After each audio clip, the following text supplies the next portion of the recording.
Welcome to today's video.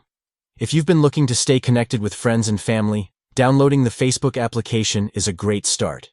In this updated guide, we'll walk you through the simple steps to download the Facebook app on your device. So, let's jump right in. First, grab your device and look for the Google Play Store. This is where we'll begin our journey to get the Facebook app. Now that you have the Play Store open, it's time to search for Facebook. Head to the search bar at the top of the screen.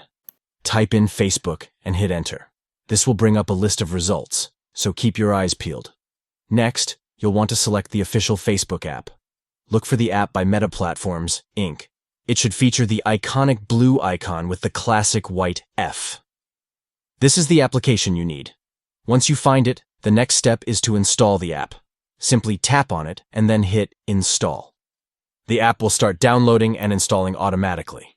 It won't take long, so hang tight. Finally, after the installation is complete, you can open the app right from the Play Store. Just tap on Open. Alternatively, if you want to find it later, you can check your home screen or open your app drawer, and you'll see the Facebook app waiting for you. And that's it.